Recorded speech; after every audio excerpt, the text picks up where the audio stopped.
Hello बच्चों। दिया है three blocks are initially placed as shown in the figure. Block A has mass m and velocity v to the right. Block B with mass m and C with mass 4m. Clear है? Are both initially at rest. Neglect friction. All collisions are elastic.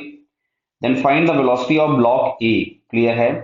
तो block ए की final velocity क्या होगी? तो देखो, सबसे पहले यहां पे ये समझो, कोलिजन दिए हैं इलास्टिक, ए और बी के मासेस सेम है, तो जो भी वेलोसिटीज होंगी वो इंटरचेंज हो जाएंगी। यानी अगर हम फर्स्ट कोलिजन के बाद देखें तो ब्लॉक ए है,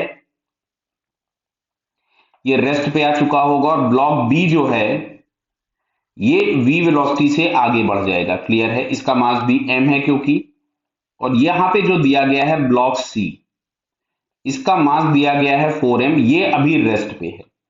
तो अब फाइनली कोलिजन होगा बी और सी का। क्लियर है बेटा? क्या तो इसको हम लोग थोड़ी देर के लिए m1 मान लेते हैं, इसको हम लोग थोड़ी देर के लिए m2 मान लेते हैं। क्लियर? अच्छा, हम लोग इंटरेस्टेड हैं a की वेलोसिटी पे। क्लियर है? तो अब सुनो, a की वेलोसिटी आएगी कैसे? अभी तो ये रेस्ट पे आ चुका है। अब जब b जाके इससे लड़ेगा c से, तो हो सकता है b रिवर्स हो जाए। अगर b रिवर्स हो जाएगा तो फिर आकर के वो a से कोलाइड करेगा, तभी a को कोई वेलोसिटी मिलेगी, अदरवाइज जीरो आंसर होता, जो कि इसमें कहीं नहीं दिया गया है। क्लियर? तो अब हम लोग जरा b और c के कैलकुलेशन करते हैं। बी एंड सी के लिए कैलकुलेशन करते हैं, तो यहां से m1 is equals to M हो गया, m2 is equals to 4m हो गया, u1 is equals to v हो गया, और u2 बराबर 0 हो गया। क्लियर?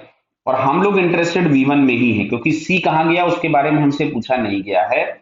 तो हम लोग अगर यहाँ पे v1 निकालें, तो v1 के लिए रिलेशन मिलेगा m1 माइनस ई m2 upon m1 plus m2 into u1, और प्लस u2 वाला टर्म आता तो u2 तो जीरो हो गया। क्लियर? तो अब यहां पे जरा हम वैल्यूज पुट कर देते हैं। कोलिजन इलास्टिक दिया था तो ये हो जाएगा m माइनस 4m, क्योंकि इलास्टिक कोलिजन दिया हुआ है तो e बराबर 1 हो जाएगा, m प्लस 4m हो गया 5m। क्लियर?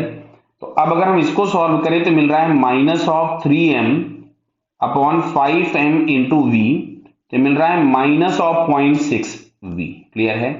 तो देखो, ये निगेटिव साइन इंडिकेट ही कर रहा है कि आफ्टर दिस कोलिजन, ध्यान से देखेगा, ये ए अभी तो रेस्ट पे ही है, मान लीजिए, ये जो बी है जब ये सी से कोलाइड किया है तो कोलिजन के बाद वो इस डायरेक्शन में जाने लग गया, कितने से? 0.6v से। कितने से?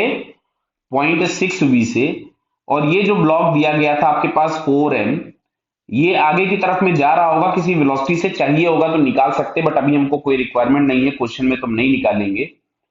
अब अच्छा देखो, ये बी वापस सी से आके कोलाइड करेगा, कोलिजन ये भी इलास्टिक होगा, तो फिर से बी और सी की वेलोसिटीज, बी और ए की वेलोसिटीज आपस में इंटरचेंज हो जाएंगी, मतलब ए फाइनली इधर की तरफ में चल देगा 0.6v से, ये बी वाला ब्लॉक रेस्ट पे आ जाएगा, और ये जो सी वाला ब्लॉक 4m का था ये कंटिन्यूअसली इस डायरेक्शन में मूव करेगा। तो आपसे फाइनल वेलोसिटी ऑफ ए पूछा था, that is 0.6v towards left, तो 0.6v टू द लेफ्ट, तो ये हम लोगों को यहाँ पे फर्स्ट वाले ऑप्शन में दिया है, सो इसका फर्स्ट आंसर करेक्ट है। क्लियर बेटा?